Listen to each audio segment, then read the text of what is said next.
konstitusional yang ada. Saya pikir wajib ya. Bukan hanya sekedar mengiyakan, tapi wajib untuk menghormati, menghargai hak-hak konstitusional itu. Kan sayang sekali kita ada hak konstitusional diinisiat siapapun itu, terutama barangkali saat ini adalah kawan-kawan dari Partai Demokrasi Indonesia Perjuangan misalnya. Nah, kita katakan tidak baik, kita katakan kurang, kita tidak sepakat. Itu hak dalam berdemokrasi. Tapi sikap kita dalam hal ini pendukung Mas Anies dan Caimin dalam koalisi perubahan, jelaslah memberikan support, memberikan katakanlah dukungan. Prosesnya bagaimana? Ya biarkan dia mengalir aja secara natural aja.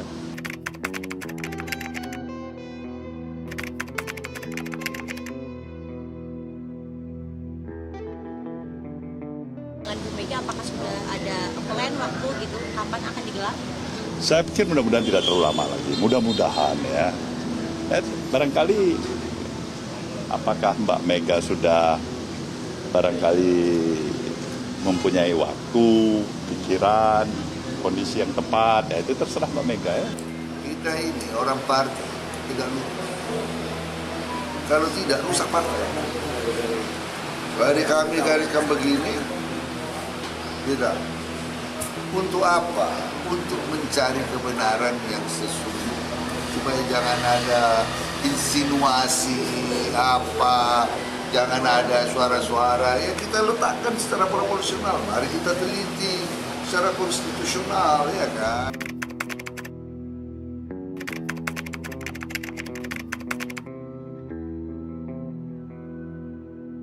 Itu hal yang serius. Ini menunjukkan bahwa tidak hanya sekedar ikut-ikutan. Apakah penyelidikan ini bisa membatalkan pemilu? Teknis, karena ini kan reses masa sidang akan mulai 1 Maret. Supaya tanggal 5 itu adalah satu deklarasi perlawanan rakyat melalui jalur konstitusi untuk melawan dinasti politik Jokowi. Hak angket ini sesuatu yang fenomenal, sangat strategi, sangat bagus. Dipanggil itu KPU, MK juga akan dipanggil, bahkan mungkin Presiden. Yang saat ini memang sedang komunikasi sedang berjalan sebagaimana mestinya. Pesan kuat bahwa partai ini sudah direstui oleh Ibu Megawati PDIP untuk maju mengusung hak angket. Gambaran Jokowi yang sangat galau, sangat takut, Jokowi yang sangat ketakutan. Kalau itu istrinya bisa dipanggil, Gibran bisa dipanggil, Kaisang bisa dipanggil, adik iparnya bisa dipanggil, Bobi bisa dipanggil, dan hampir dipastikan semua komposisi inti dari keluarga dinasti politik Jokowi terlibat dalam cawe-cawe politik. Semua berpotensi diseret ke hak angket dan dipertanyakan di ruang publik secara terbuka. Apa tidak meleleh itu mereka? Malu, sangat malu. Malu sekali. Tapi semua mekanisme kita coba. Tapi kami masih menunggu masa reses dan menunggu juga teman-teman dari PDIP kami akan ikut untuk hak angket ini. Itu memastikan itu. Proses itu semua bisa cepat, bisa 2-3 hari kan. Hak angket ini sangat berbahaya. Neraka bagi para penjahat di dalam bernegara. Malapetaka bagi yang serius bagi dinasti politik Jokowi.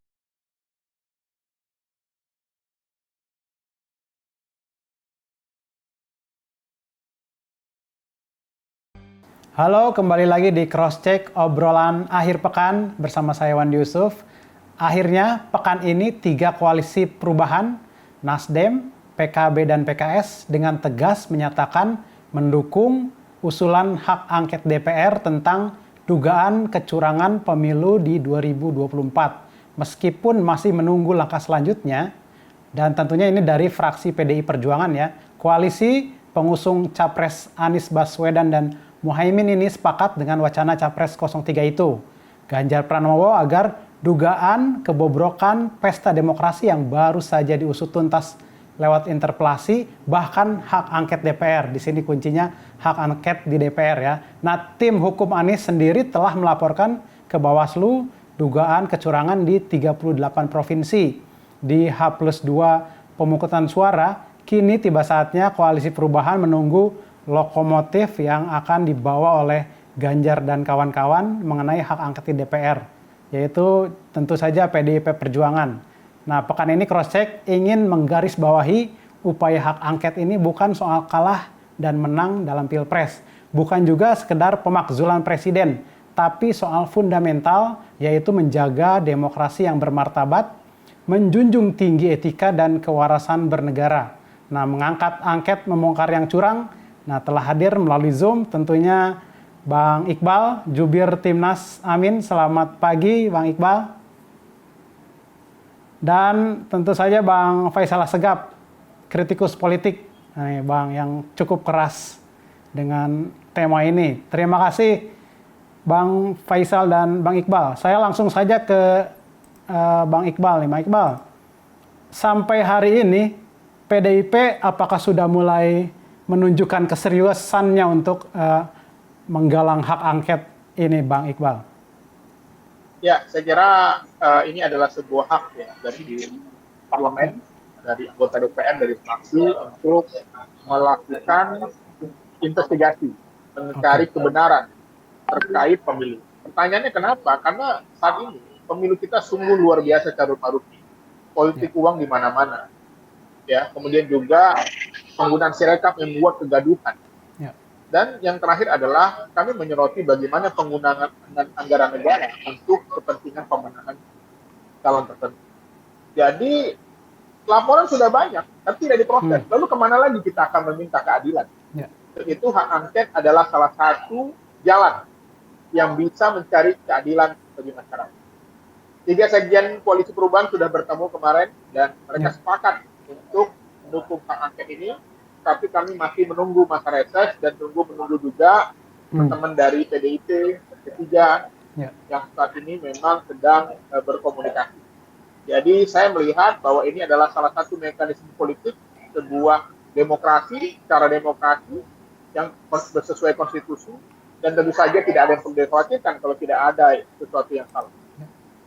Oke, dari pihak PDIP sendiri sudah banyak berkomunikasikah dengan 3 partai pendukung Timnas Amin ini, Bang Iqbal? Ya, saya kira saya tidak tahu secara formal, tetapi mungkin informal mungkin ada. Tetapi saat ini kita sedang berkomunikasi berbagai pihak ya, menyiapkan bukti-bukti, menyiapkan bahan-bahan. Tim hukum juga bekerja sebagaimana mestinya, tapi semua mekanisme kita coba. Bayangkan sekarang ya, kita melihat bahwa sungguh ada ketidakpastian. Terjadi pergeseran suara di mana-mana.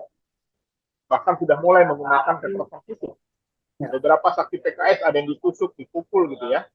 Bahkan juga banyak juga saksi-saksi yang sudah ataupun petugas yang sudah bergelimpangan karena kelelahan. Dan ini tentu saja menjadi citra buruk bagi demokrasi kita. Kami melihat komunikasi sedang berjalan, tunggu saja, tetapi kita lihat bahwa ini adalah proses yang normal bisa berjalan. Oke. Ada garansikah dari Nasdem maupun PKS ataupun juga dari PKB untuk mengkonsolidasikan semua anggota legislatif sekarang untuk saya kira tidak ada, dalam politik tidak ada sebuah garansi karena setiap partai politik memiliki hak prerogatif untuk menentukan jalannya. Tetapi setakat ini kami tidak menjalin komunikasi dan memang kami menunggu arahan selanjutnya, khususnya pada pimpinan partai-partai yang berada di pimpinan DPR. Ya, khususnya PDIP yang tentu saja menjadi leadingnya. Kami menunggu untuk bagaimana langkah-langkahnya. Nah, Bang Iqbal, ini satu lagi, jika misalnya PDIP belum juga menggulirkan hak angket, itu apa yang akan dilakukan oleh? Ya, saya kira nanti kita akan berhitung dulu bagaimana langkah-langkah selanjutnya. Yang jelas memang ini adalah sebuah mekanisme politik yang tidak bisa dihitung dengan ilmu pasti ya. Karena kita lihat sekarang partai yang sudah lama beroposisi bersama kami di tengah jalan tinggal 6 bulan lagi bisa berpindah. Ya, itu kan ilmu yang tidak bisa pasti kita lihat. Jadi semuanya adalah sesuai manusia boleh berencana, tetapi juga manusia boleh berubah di tengah jalan. Oke. Oke, saya ke Bang Faisal kalau gitu. Bang Faisal, mungkin sobat di Crosscheck ini ingin tahu juga nih, seperti apa sih hak angket itu, bedanya dengan hak interpelasi seperti apa, dan apakah nanti akan berujung ke pemakzulan presiden, dan atau mungkin ada kemungkinan-kemungkinan lain yang akhirnya bisa mengubah hasil dari pemilu? Ya, kalau kita mengcapture dari berbagai keragaman pemikiran itu kan sudah mengerucut kedua hal ya. Ada penyalahgunaan kekuasaan yang dialamatkan kepada dinasti politik, di mana menyajikan fakta dari berbagai rangkaian kebijakan yang dimobilisasi oleh Presiden Jokowi, misal bansos itu hampir 500 triliun untuk mempengaruhi dengan tujuan memenangkan salah satu pasangan calon. Kemudian dalam proses Prabowo, pasangan Prabowo dan Gibran itu kan menggunakan jalur belakang nepotisme, ada Anwar Usman di sana, adik ipar presiden, sehingga Gibran diloloskan. Kemudian banyak faktor-faktor lain, keterlibatan kekuasaan mengintervensi proses pemilu. Nah, ini menemukan satu instrumen yang serius dalam alat kelengkapan politik di DPR, jalur konstitusi, yaitu hak angket. Jadi hak interpelasi, hak pansus, ini lompat langsung ke hak angket. Ini tentu pesan yang serius. Kalau hak angket berarti sekitar 25 anggota DPR dari 2 fraksi, kemudian nanti dibawa ke paripurna, 50+1 disetujui, kemudian akan dibentuklah forum angket itu untuk melakukan langkah-langkah penyelidikan dengan pasti membuka lebih terang semua pihak yang terlibat.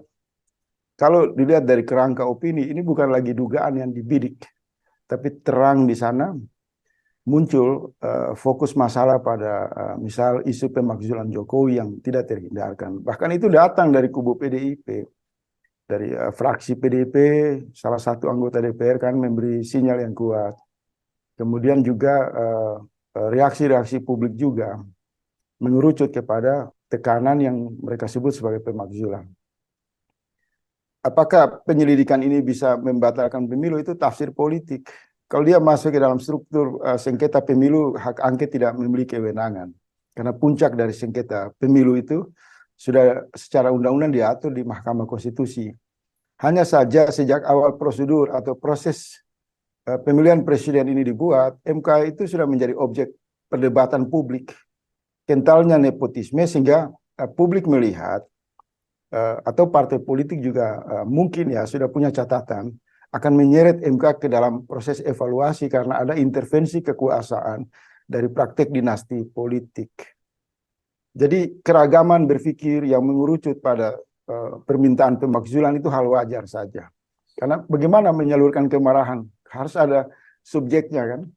Siapa pelakunya? Nah, aktor utama dalam kecurangan atau intervensi pemilu yang menyebabkan kemarahan publik karena manajemen sistem pelaksanaan IT di KPU, sistem pengawasan Bawaslu yang tidak berjalan, perhitungan suara yang tertunda, maka ini adalah satu paket dari kegagalan undang-undang pemilu yang mesti memang harus meminta seluruh pertanggungjawaban dari pihak KPU dan pihak pemerintah yang memutuskan berbagai kebijakan terkait dengan anggaran. Karena hampir 100 triliun pemerintah dan DPR memberi kepercayaan kepada KPU dengan tujuan untuk menjadikan pemilu yang berkualitas. Tapi hari ini yang kita dapati kan hanya semacam instrumen kepentingan politik yang dipandu oleh kekuasaan dalam rangka meloloskan Prabowo dan Gibran. Dan hampir 1 tahun lebih sebelum pemilu itu digelar, dugaan-dugaan, dan pada saat momentum pemilu terjadi, dugaan itu mendapatkan kebenaran di lapangan. Mobilisasi bantuan sosial yang masif, kemudian intervensi aparat penegak hukum, kemudian macam-macam lah yang sudah terungkap dan terang di ruang publik. Jadi hak angket ini sesuatu yang fenomenal, sangat strategi, sangat bagus. Kalau meminjam pandangan dari hampir seluruh partai politik itu, ada semacam panggilan moral yang kuat, bukan soal menang kalah, tapi mereka ingin melalui proses bernegara lebih khusus pada ruang demokrasi ini, benar-benar berdasarkan prinsip keadilan, keterbukaan, kejujuran. Jadi sudah tepat DPR digunakan sebagai sarana yang strategi untuk mengevaluasi seluruh perangkat yang berkaitan dengan pelaksanaan pemilu, termasuk MK di dalamnya. Jadi kalau tidak ada pilihan atau sikap menolak datang ke MK itu bagus. Karena buat apa kita datang ke satu lembaga yang diharapkan untuk bisa bersikap adil, tapi sejak awal telah diperkosa, dikuasai oleh dinasti politik. Bang Iqbal, bagaimana menjawab pertanyaan atau mungkin juga penegasan dari Bang Faisal ini? Ini kan seperti ada kesenjangan komunikasi, di fraksi juga belum terlihat ada obrolan yang intim mengenai hak angket ini. Nah, PKS ini punya peluang begitu untuk masuk di situ, untuk leading di situ. Bagaimana menjawabnya, Bang?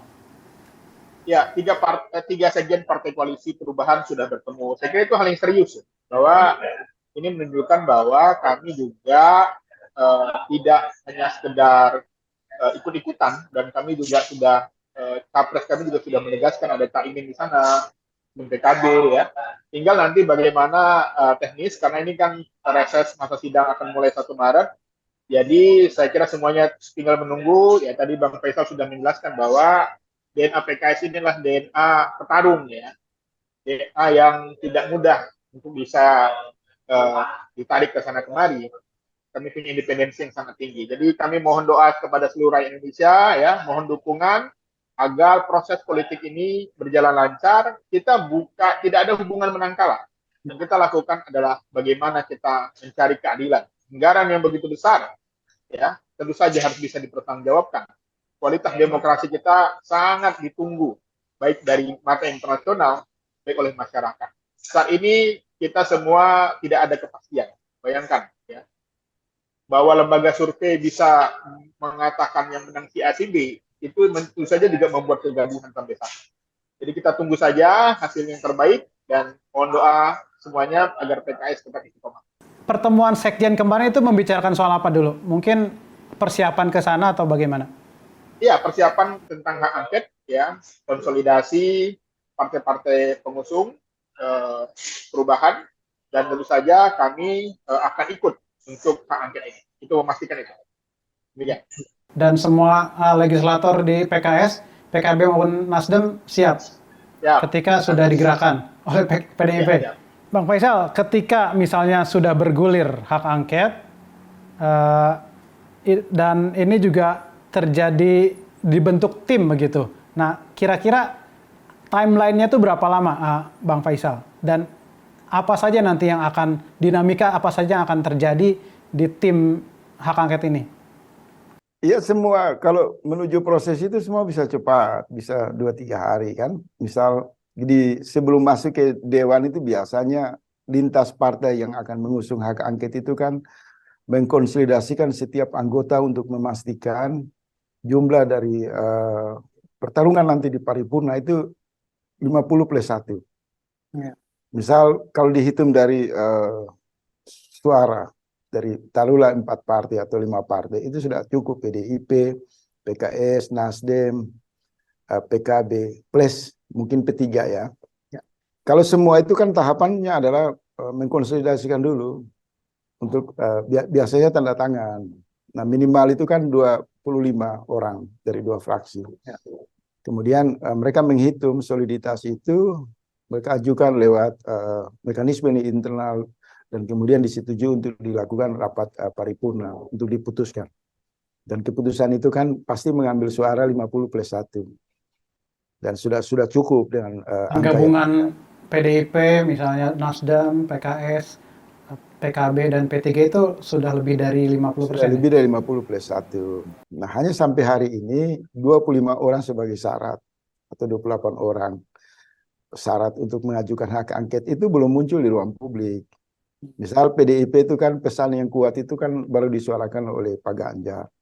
Kemudian dijawab oleh 3 sekjen partai di kubu Amin. Nah, tadi saya usulkan, memang ada semacam kesenjangan komunikasi, ada yang kaku di sini. Biasanya ada satu partai yang memotori itu.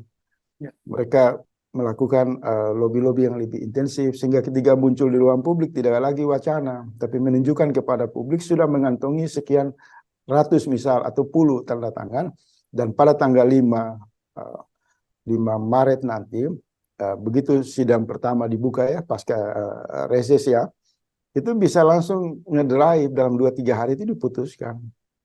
Apakah proses penyelidikan itu bisa panjang dan bisa cepat? Ada muncul pertanyaan publik, kalau bertarung dengan waktu tanggal 20 Maret, apakah hak angket ini bisa memutuskan sesuatu yang mengoreksi pemilu? Itu juga bisa. Tergantung kan tafsir politik dan pertarungan di ruang konstitusi DPR nanti. Misalnya hak angket karena sudah masuk persetujuan penyelidikan, dugaan intervensi kekuasaan terhadap proses pemilu, maka mungkin mereka bisa mengeluarkan semacam konsensus. Semua hal yang menyangkut dengan perhitungan suara, menyangkut dengan proses pemilu, ditunda untuk sementara. Untuk dalam rangka proses penyelidikan untuk mengungkap objektivitas, faktor-faktor yang dianggap sebagai dugaan penyimpangan kewenangan, intervensi kekuasaan di dalamnya. Nah, gambaran apakah cepat, tidak cepat, itu juga yang tadi saya usulkan. Kalau kita berharap sebagai publik, karena ini representasi partai politik, karena sudah ada pertemuan di level sekjen, para kandidat juga sudah berbicara, reaksi publiknya juga sudah sangat kuat, maka sudah waktunya 5 pimpinan partai itu keluar dulu, membuat kesepakatan tertulis, sehingga di antara mereka terjalin confidence, saling keyakinan yang kuat, bahwa kesungguhan itu tidak lagi dalam kata-kata, tapi dalam satu platform, satu pandangan tertulis, satu kesepakatan moral yang utuh. Nah, kita berharap minggu depan atau dalam minggu ini, Ibu Mega, Pak Surya Paloh, Presiden PKS, Muhaimin Iskandar, dan kubu P3 itu duduk bareng, sehingga publik membaca ketika partai mengatakan serius untuk mengusung hak angket, itu sudah dimulai langkah-langkah operasional politik yang terukur dan serius, konkret. Nah, hari ini kan kita masih melihat gorengan dulu. Ini makanya muncul di kubu sebelah. Jangan-jangan ini gertakan saja kan? Dan saya mau memberi sedikit tambahan bahwa selain hitungan dari kesadaran di kubu 01 maupun 03, prediksi saya 60-70% anggota DPR yang berada di Golkar juga punya nurani. Begitu juga PAN. Ada kemungkinan untuk geser secara individu atau secara partai? Kita merujuk kepada hak angket yang pernah terjadi pada tahun 2009 misal. Ada beberapa partai pengusung Pak SBY juga kan, anggotanya kan mengambil sikap independen. Walaupun ketua umumnya mesra dengan presiden, dengan istana, tapi kemudian dinamika di internal partai itu memberi gambaran banyak anggota yang juga menggunakan hak individu mereka, hak keanggotaannya secara independen untuk berpihak kepada rasa keadilan publik. Saya membaca kebatinan di internal Golkar, PAN, dan bahkan Demokrat. Dalam diam itu juga mereka menunggu hak angket ini digelar sebagai pintu masuk untuk mereka mengambil partisipasi secara individu. Karena hak angket itu kan tidak bisa diarahkan oleh fraksi. Itu hak yang berkaitan dengan anggota. Karena forum itu berdasarkan keputusan anggota akan dibawa ke paripurna. Maka kelompok-kelompok atau anggota-anggota partai politik baik yang ada di kubu istana maupun yang ada di melihat situasi ini, itu mereka bisa menyeberang. Tidak lagi berbicara soal kepentingan oposisi, kepentingan kubu 1, 2, atau 3. Semua akan melebur, apalagi isunya kan kalau benar-benar mampu menghadirkan satu rangkaian fakta tentang kebejatan di dalam demokrasi, kebusukan di dalam berdemokrasi, terlalu jauh kekuasaan Jokowi yang selama ini mereka rasakan. Maka secara individu itu bisa menemukan forum angket ini dalam rangka konsolidasi kesadaran bersama untuk menyelamatkan kepentingan bangsa dan negara. Nah, jadi ini tidak berhenti satu klaim untuk kepentingan oposisi saja. Menurut saya tidak. Dinamika ini sangat cair. Tapi siapa yang akan melakukan terobosan? Nah, ini ditunggu. Ya. Nah, Bang Faisal merujuk ke hak angket Senturi. Nah, semangat itu apakah terlihat di hak angket yang mungkin juga akan digagas oleh PDIP ini? Semangat untuk maju, dan di sana kan juga antar dinamikanya sangat kental begitu. Ini terlihat nggak sekarang? Ya, kalau membaca dari suasana kebatinan orang-orang di lingkaran Ibu Megawati, Yosona Lawali, kemudian Adian Apitupulu, kemudian ada juga Hasanuddin, kan kita bicara PDIP dulu, itu memberi pesan kuat bahwa partai ini sudah direstui oleh Ibu Megawati, PDIP, untuk maju mengusung hak angket. Kemudian kan tidak mungkin juga Ganjar berbicara tanpa berkoordinasi dengan ketua umum atau otoritas yang paling dominan di dalam PDIP, yaitu Ibu Megawati. Hal itu memberi gambaran bahwa PDIP tampaknya serius. Begitu juga PKS. Sekjennya itu kan punya pernyataannya keras sekali. Buat apa kalau ke MK kalau ada paman? Kemudian Nasdem juga kan memfasilitasi di kantor partainya, mengumpul 2 sekjen plus Nasdem. Gambaran-gambaran itu serius. Hanya saja kebiasaan umum. Pengorganisasian perbedaan partai politik biasanya itu para ketua umum partai kan muncul di ruang publik. Nah itu yang kita tunggu. Kalau 5 atau 4 ketua umum partai itu ada dalam satu forum menyampaikan satu pikiran yang konstruktif dan arahnya adalah sungguh-sungguh untuk melaksanakan hak angket, wah itu serius. Itu akan memantik para sivitas akademis, civil society, seluruh elemen bangsa. Jadi di sisi lain partai ditanya apakah serius, mereka harus melewati langkah-langkah konsolidasi yang terukur seperti tadi itu. Tetapi saya menemukan juga banyak pendapat, informasi di lingkaran para ketua umum partai di kubu oposisi 1 maupun 3 ini. Mereka juga ingin menunggu reaksi dan dukungan dari civil society.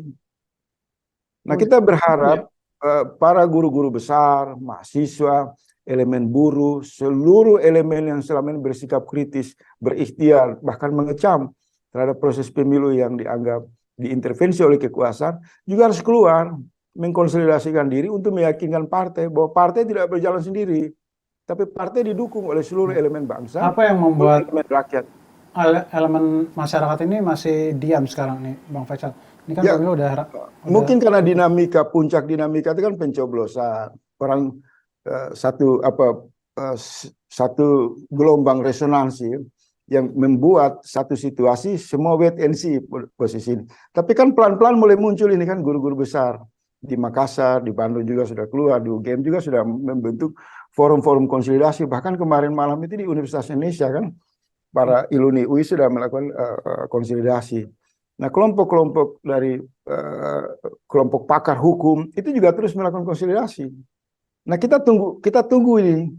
Tapi saya berharap, bahkan publik berharap, kekuatan kampus, kekuatan civil society dan jaringan-jaringan elemen bangsa ini, semoga mereka keluar untuk mengirim pesan yang kuat kepada kelima partai yang akan menggagas hak angket, bahwa partai ini tidak sendiri, tetapi dibutuhkan sebagai relasi yang kuat untuk membuka gedung DPR, untuk mengakses kepentingan rakyat, melakukan penyelidikan terhadap dugaan keterlibatan kekuasaan di dalam intervensi pemilu. Nah, saya berharap minggu depan itu, mungkin prediksi saya, kalau saya dapat info kan, beberapa guru besar akan menggelar forum untuk mendukung partai-partai yang menggagas hak angket. Itu kita tunggu. Karena pesan itu dibutuhkan oleh partai politik. Partai politik tidak bisa berdiri sendiri. Nah, Bang Faisal, ketika pansus angket ini sudah terbentuk, nah kira-kira dinamikanya akan seperti apa? Siapa saja sih yang akan dipanggil untuk artinya mengerucut ke apakah itu nanti pemakzulan atau mungkin juga diskualifikasi salah satu calon nih, Bang Faisal? Siapa yang nanti akan? Sudah pasti dipanggil itu KPU. Oke. Karena dia pelaksana undang-undang. Ya. Diberikan anggaran yang begitu besar, hampir 100 triliun. Kemudian dalam proses penyajian pelaksanaan pemilu ini kan amburadul. Terjadi masalah pada IT yang juga berdampak sangat masif dan serius. Terlebih IT yang belakangan diperdebatkan itu kan ada intervensi dari kepentingan servernya di luar negeri yang hangat diperbicarakan. Kemudian juga Bawaslu, laporan-laporan dari para peserta pemilu itu hampir nyaris tidak direspon secara serius. Kedua, kalau bicara intervensi kekuasaan di dalam pemilu, maka kemungkinan besar MK juga akan dipanggil. Bagaimana ada praktik nepotisme di sana dibiarkan terjadi antara presiden dan adik ipar presiden Anwar Usman untuk meloloskan ponakan yang disebut Gibran dalam perkara 90. Kemudian juga sudah pasti Menteri Keuangan, otoritas Kementerian Sosial, bahkan mungkin Presiden, bagaimana bisa pada waktu yang didesain sedemikian mungkin untuk mengarahkan uang rakyat di dalam kebijakan bantuan sosial yang hampir 500 triliun, yang ujungnya ditemukan untuk dalam rangka kepentingan instrumen politik yang mempengaruhi dan mengintervensi pemilu. Jadi tidak menutup kemungkinan Presiden bisa diundang ke forum hak angket untuk mengkonfirmasi kebijakan-kebijakan dengan dugaan-dugaan keterlibatan yang terlalu jauh, menggunakan fasilitas kebijakan jaringan demi tujuan kepentingan dinasti politik. Dan hal itu kan hari ini ramai diperbincangkan oleh rakyat, menjadi asbab utama penghancuran terhadap demokrasi. Dan pihak-pihak lain, termasuk lembaga-lembaga survei itu, kalau ada suara dari pendapat publik, para guru besar, LSM, ormas, individu pun sekalian, memperkarakan masuknya injeksi lembaga survei yang dianggap sangat terlalu jauh mencampuri pemilu, itu juga bisa dipanggil. Kemudian bisa melibatkan BPK untuk mengaudit keseluruhan dari biaya pemilu. Juga hak angket bisa memanggil PPATK untuk menelusuri dugaan-dugaan penggunaan anggaran yang berkaitan dengan kebocoran uang negara kepada lembaga-lembaga survei. Itu semua tersedia.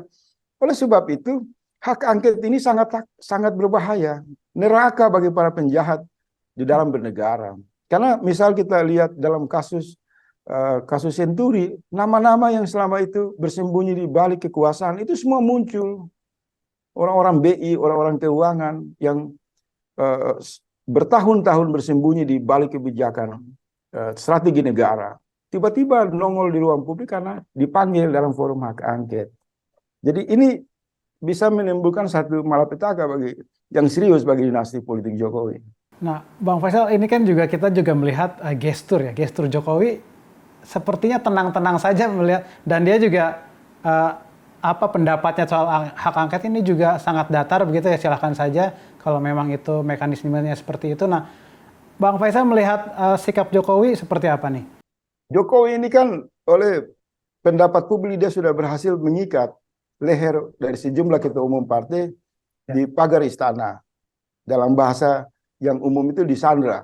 Partai-partai itu disandra. Itu bahasa umum. Nah, dia akan memainkan peran berpura-pura seolah-olah tenang. Tetapi kecemasannya bisa dibaca oleh reaksi yang muncul dari ketua-ketua umum partai, misal Golkar, misal Yusril Iza Mahendra. Itu kan reaksi-reaksi itu mewakili bukan pribadi mereka. Reaksi mereka adalah gambaran kebatinan Jokowi yang sangat galau, sangat takut. Karena sejak awal mereka sudah mendesain. Mereka hancurkan MK, masuk melakukan perusakan pemilu, kemudian kalau ada komplain kembali ke MK, maka adik ipar Presiden Jokowi dan kelompoknya di sana mengamankan pemilu. Skenario ini batal. Tiba-tiba terjadi belokan tajam dari keinginan rakyat dan 5 partai untuk menggunakan hak konstitusi di DPR dalam rangka membuka ruang yang lebih luas, ruang yang lebih terang, yang dapat mengancam posisi Jokowi. Bukan hanya hak angket ini akan berhenti pada masalah pemilu. Ini bisa banyak masalah. IKN misalnya yang dipakai sebagai ikon kampanye yang demi kepentingan Prabowo dan Gibran, itu semua bisa ditarik. Bisa menelanjangi kekuasaan dinasti politik. Maka jangan pernah mengatakan topeng depan Jokowi itu terlihat tenang dan santai. Tapi lihatlah wajah lain orang-orang yang disandra oleh Jokowi itu disuruh marah untuk menentang hak angket. Padahal tujuan hak angket itu kan bagus dalam bernegara. Kalau mereka berdiri sebagai negarawan, berdiri sebagai orang-orang yang menentang pencurian suara, kejahatan di dalam bernegara, maka panggilan hak angket itu adalah kumpulan dari orang-orang baik yang tujuannya untuk kepentingan memajukan bangsa dan negara. Karena apa? Hak angket itu akan membuka sisi gelap yang disembunyikan dalam permufakatan jahat, dalam kebijakan, dalam proses, dalam sistem. Nah, jadi kalau Yusril, Erlangga bereaksi, publik menangkap reaksi mereka gambaran orang baik. Itu tidak terjadi pada era SBY. Ketika hak angket Senturi dimunculkan, tidak berani ada satu partai pun yang berdiri melawan hak angket. Karena mereka sadar kalau mereka menentang hak angket dalam kasus Senturi, maka mereka distigmakan oleh publik sebagai penjahat kejahatan korupsi. Nah, ini kan ada kejahatan pemilu, penyalahgunaan kekuasaan, korupsi yang begitu besar terlihat mengintervensi pemilu. Terus ada keinginan rakyat, keinginan partai politik membongkar ini demi tujuan cita-cita yang bagus. Tiba-tiba Yusril, Erlangga, dan beberapa tokoh di lingkaran istana kebakaran jenggot mewakili Jokowi untuk melawan. Maka publik sudah bisa menyimpulkan peran mereka itu sebagai penjahat di dalam demokrasi. Biasanya kan mereka walaupun afiliasi politik mendukung Prabowo dan Gibran, tapi mereka juga tampil sebagai orang-orang jujur dengan jiwa besar, dengan sikap negarawan untuk mendorong hak angket. Karena itu tidak memberi keuntungan kepada siapapun, individu dan kelompok manapun. Hak angket tujuannya untuk kepentingan bangsa dan negara. Di mana kepentingan pribadi? Nggak ada. Karena dia akan membongkar semua akar-akar masalah yang tersembunyi. Jadi jangan pernah mengatakan Jokowi seolah-olah tenang, nggak. Dia mengkonsumsi obat tenang. Tetapi reaksi-reaksi di lingkaran istana menggambarkan sisi dalam Jokowi yang sangat ketakutan. Kalau itu istrinya bisa dipanggil, Gibran bisa dipanggil, Kaisang bisa dipanggil, adik iparnya bisa dipanggil, Bobi bisa dipanggil, dan hampir dipastikan semua komposisi inti dari keluarga dinasti politik Jokowi terlibat dalam cawe-cawe politik di pemilu ini. Semua berpotensi diseret ke hak angket dan dipertanyakan di ruang publik secara terbuka. Apa tidak meleleh itu mereka? Mereka akan kehilangan hak proteksi, fasilitas yang selama ini melindungi mereka dengan kebal hukum, melindungi mereka dari pertanyaan-pertanyaan publik di wilayah penyelidikan formal. Maka tiba-tiba hak angket membuka, meruntuhkan semua keistimewaan kekuasaan, dan satu persatu dari Jokowi dan keluarganya akan diminta pertanggungjawaban dalam tanda petik pengadilan versi konstitusi di ruang publik. Oh, artinya memang sebenarnya Jokowi ini dengan mendengarkan dari bawahan-bawahannya termasuk dari Airlangga dan mungkin juga Yusril dan Jimli Asidiki juga mengatakan bahwa hak angket cuma gertakan. Nah ini juga mungkin didesain juga ya Bang Faisal atau seperti apa? Begini, kalau Bang Jimli dan Bung Yusril ini kan sudah terkenal sebagai kelompok yang selalu muncul 5 tahun untuk mengambil peran membela kekuasaan dengan mengusung logika akal pendek berbasis pasal-pasal yang dalam tafsir mereka. Ya kan? Jadi kalau kita lihat di Indonesia ini, pertempuran di wilayah konstitusi, Mahkamah Konstitusi atau di DPR itu selalu menghadirkan dua sisi. Sisi pertama adalah para pakar hukum yang berdiri dengan kemampuan nurani, dengan konsistensi akademisinya, memperjuangkan kebenaran suara rakyat. Sementara ada satu kelompok yang mengambil faedah dari kekacauan, kecurangan. Karena rakyat tahu semua sengketa pemilu itu dibawa ke Bawaslu. Bahkan kalau KPU bekerja secara profesional, Bawaslu tidak perlu untuk dibawa kasus-kasus pelaporan. Karena KPU-nya transparan, partisipasi publik ikut bekerja mengawasi suara. Tetapi kerusakan ini selalu para pakar itu mengklaim diri di kubu pendukung istana, misalnya Jimli dengan Yusril, itu dari dulu bahasanya begitu. Silakan masuk ke MK. Karena itu wilayah yang sangat empuk. Itu satu lapak kepentingan pribadi dan kelompok. Apakah mereka pakar? Menurut saya enggak. Yang disebut pakar itu mereka yang memiliki kemampuan berpikir di luar cara berpikir umum. Dan tentu jalan-jalan yang diberikan, solusi yang diberikan itu solusi yang berpihak kepada kebenaran. Jadi ini klaim saja topeng pakar, tapi sebenarnya tengkulak penjaga kepentingan kekuasaan dengan berkedok pakar hukum. Saya harus mengatakan itu. Dan wajah itu tidak pernah keluar kalau tidak Jimli, Yusril. Kalau tidak Yusril, Jimli. Ini satu komplotan sehingga rakyat menghukum mereka lewat partai politik yang mereka pimpin bertahun-tahun menjadi partai gurem. Mestinya ketika Yusril menyadari PBB itu tidak dicoblos oleh rakyat, itu adalah hukuman moral rakyat. Marah terhadap penggunaan pakar yang tidak berpihak kepada kepentingan rakyat, tapi berpihak kepada kepentingan kekuasaan. Mana ada Yusril membela kepentingan rakyat? Dia hanya membela Tommy Soeharto dalam skandal korupsi. Iya kan? Dia membela kepentingan Abu Rizal Bakri dalam sengketa ketua umum partai. Dan dia berdiri dengan bahasa-bahasa manipulasi di Mahkamah Konstitusi untuk melegalkan pemilu curang 2019. Jadi udahlah, pensiunlah, tahu malulah. Mereka harus sebenarnya mendukung hak angket sebagai cara untuk kembali ke jalan yang benar. Karena hak angket ini terobosan yang bagus. Kita harus dorong, karena DPR mau membuka diri untuk mengevaluasi semua problem substansial dalam rangka menata jalan-jalan kehidupan bernegara secara baik. Tetapi kalau bahasa Yusril hari ini dan berkemarin itu, publik banyak tersinggung. Seolah-olah dia hanya menjadi tukang kondektor konstitusi, tinggal menunjuk jalan, kita ke kanan situ, namanya Mahkamah Konstitusi. Seolah-olah tidak ada jalan lain. Kalau hanya satu jalan di pikiran seorang pakar tentang Mahkamah Konstitusi, yang jelas di dalamnya mengalami kehancuran. Lain kalau guru-guru besar, mereka semalu sama mahasiswa, ratusan guru-guru besar yang datang secara nurani, mereka bicara di ruang publik dengan hati yang tenang, pikiran yang jernih. menyampaikan ikhtiar-ikhtiar untuk mengakhiri ketidakadilan dalam bernegara. Tapi hanya ada selalu muncul. Ini bukan sesuatu yang baru. Dari zaman Fir'aun sampai sekarang itu samiri-samiri berkedok hukum itu selalu muncul untuk membela tuan-tuan mereka demi tulang-tulang yang dilempar dari istana. Jadi segera Yusril sama Jimli itu senior kita ini sadarlah, Anda malulah pakai topeng pakar tapi ilmu Anda tidak berguna untuk membela keadilan dan rasa kebenaran di hati nurani rakyat. Malu, sangat malu. Malu sekali. Ketika pansus sudah menyimpulkan, dan nah ini kan akan dibawa ke paripurna kembali, dan itu akan ke MPR tepatnya, nah seperti itu. Nah nanti seperti apa? Kira-kira apakah ini jadi akhirnya akan ada semacam tekelan kembali atau akan berlangsung mulus? Ya, publik berharap partai yang menggulir hak angket ini segera menunjukkan soliditas dan langkah-langkah konkret untuk masuk ke dalam prosedur konstitusi. Yang tadi digambarkan, kalau 50+1 paripurna menyetujui hak angket, maka tentu dengan waktu cepat kan diagendakan untuk melakukan proses penyelidikan, proses tanya jawab, dan sesuai dinamika yang berkembang di sana.